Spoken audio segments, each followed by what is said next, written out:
We begin tonight with what President Trump calls his big, beautiful bill, which could be headed for a final vote in the Senate after a long day of debating amendments to it and perhaps for some Republican members staring into the abyss. Here's why. Polling consistently shows it is strikingly unpopular with voters. The Congressional Budget Office estimates it adds more than $3 trillion to the national debt and could deprive nearly 12 million Americans of health insurance through Medicaid. That and it now comes with a double dose of existential terror for Republicans on the fence. On the one hand, the president over the weekend managed to drive one opponent of the bill out of seeking another term. On the other, Elon Musk has just weighed in on anyone voting yes, quoting him now.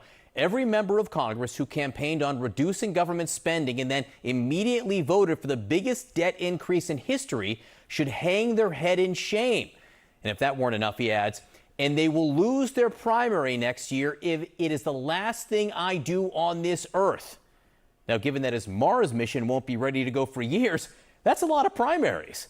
But that's not all. He also reiterated his call from 3 weeks ago for a new political party and says he would start one a day after the bill passes. Rock, meet hard place.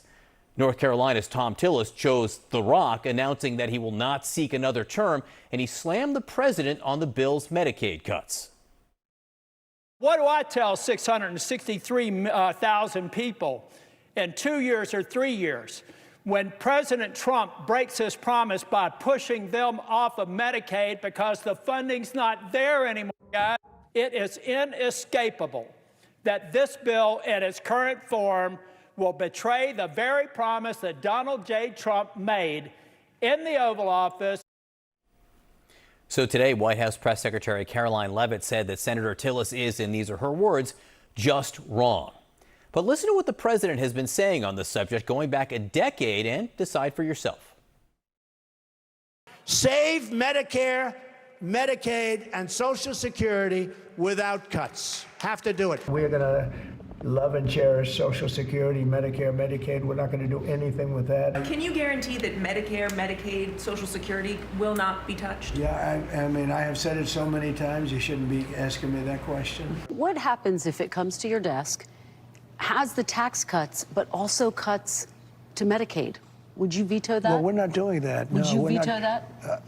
I would if they were cutting it, but they're not cutting it. We're not cutting Medicaid. We're not cutting Medicare. A lot to get to tonight. CNN Chief White House Correspondent Caitlin Collins starts us off. Caitlin, how concerned is the White House about potential cracks in the Republican coalition? I mean, they're watching all of this and watching Senator Tom Tillis, in that scathing floor speech on Sunday, John. But then, of course, after he announced that he was not going to be seeking re-election, the president was cheerleading that and saying essentially good riddance to Tom Tillis, given they believe he's been a thorn in their side during all of this. And John, obviously, when they look at this overall, and I've been talking to White House officials about what they think is ultimately going to happen here, they do think this will pass. They don't think Republicans are going to defy the president on his signature legislation, as big and sweeping as it is, and with those potential cuts. The question is how long it's going to take to get this through, to get this done. And that's what they've been watching, obviously, very closely at the White House. But with Senator Tillis there, as he's coming out and he's saying that the president is being misinformed by his advisors on what is actually in this bill, and that it's going to make him essentially go back on the promises that you just heard him say there about not interfering with people's Medicaid benefits. I mean, the White House is just flatly rejecting that and arguing that it's wrong. But I think you have to look at, with Tillis's decision yesterday to say he's not going to be seeking re-election, he doesn't really have a lot to lose here in terms of why he is speaking out and why he is saying that, or any incentive to say something that he doesn't actually think could put Republicans in peril. And so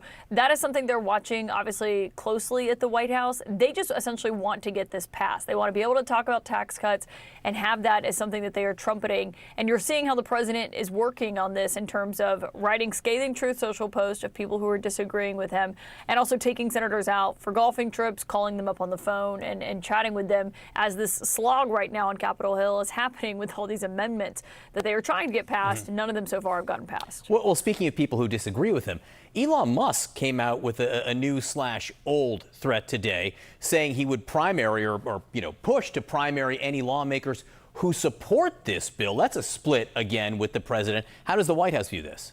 Well, it's interesting because a few White House officials were surprised that he came out today and said this, given he had gone largely quiet on his criticisms of the president and of legislation that he's trying to get passed. He had actually come out and said he regretted some of the things he said about Trump when they were sniping back and forth at one another previously. And so now to look at this, what he's saying, I mean, he's going after this and saying Democrats and Republicans are both in the wrong here. A new political party needs to be formed, that all of Washington, he says, is in agreement more than they are in disagreement, and threatening to primary Republicans who vote yes on this. Obviously, John, that is a lot of Republicans who are likely expected to vote yes on this that he's saying that he would be going after.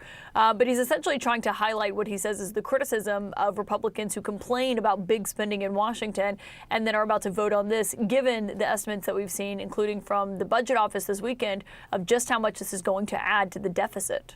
Yeah, that's a lot of primaries. He better have deep pockets. Caitlin Collins, thank you very much. And of course, you can join Caitlin at the top of the hour for The Source. She's going to speak to Senator Elizabeth Warren tonight. Right now, let's bring in Democratic Senator Richard Blumenthal of Connecticut. He's on the Armed Services and Judiciary Committee. Senator, nice to see you. Any prediction on what will happen tonight and what time? Certainly, I have no prediction on time, and I've just come from the Senate floor. There's a real question about whether they have the votes. They are really struggling because they face this dilemma of making $4.5 trillion in tax cuts, which require them to make slashing cuts in Medicaid, in nutrition programs, in aid to veterans, and student loans, and much, much more, which will have really drastic effects on their constituents. So right now, they're engaged in this horse trading kind of process, providing exemptions or exceptions for parts of populations in certain states, trying to get their approval with earmarks, as they used to be known. And the reason they're struggling is that the American people get it. That's why 2-to-1, they disapprove of this bill. The tax cuts for the billionaires of $4.5 trillion are absolutely necessary. Ballooning the national debt by $3.3 trillion, absolutely abhorrent. And so I think that they're going to be struggling for the better part of this evening, maybe into tomorrow morning or later. What does Senator Tillis, his announcement that he won't seek re-election, what does that tell you? What it tells me is that any Republican who stands up to Donald Trump will be hit by this torrent of vitriol and vehement threats and intimidation. And so Donald Trump is running this show. He is betraying not only his own promises, but the values and promises that Republicans have made to their constituents. And what Tillis's decision tells me is their positions in many ways have become unsustainable, both politically and morally. How does it feel to be aligned with Elon Musk tonight, who also opposes this bill? And what difference do you think that his speaking out today will make? Well, needless to say, Elon Musk and I are not coordinating our public positions, but I think he has it right, and the numbers tell the story. Not only the debt that will balloon and the real suffering that people will see in their everyday lives, kids who break their arms on playgrounds, or women who find a lump in their breast and they go to the emergency room, they're uncovered, seniors who are kicked out of nursing homes. The pain is undeniable, and Elon Musk may not feel or see that pain, but top line, he knows the financial markets are going to begin reacting to the levels of debt that will be generated. The economy is at risk. The ramifications and ripple effects throughout the economy will be terrible. And I will just say one more thing, John. You know, the Republicans have corrupted this democratic process. They have, in effect, relied on an accounting trick. It is called baseline budgeting, and the baseline current policy that enables them to disguise a part of the effect on national debt. So this reliance on accounting tricks, on corrupting the reconciliation process, which was designed only for budgeting. They're adding all kinds of policy restrictions, I think will be seen by the American people as fundamentally destructive of the democratic process. Well, we will see, certainly, maybe see what happens in the Senate sometime tonight. Senator Blumenthal, thank you so much for your time.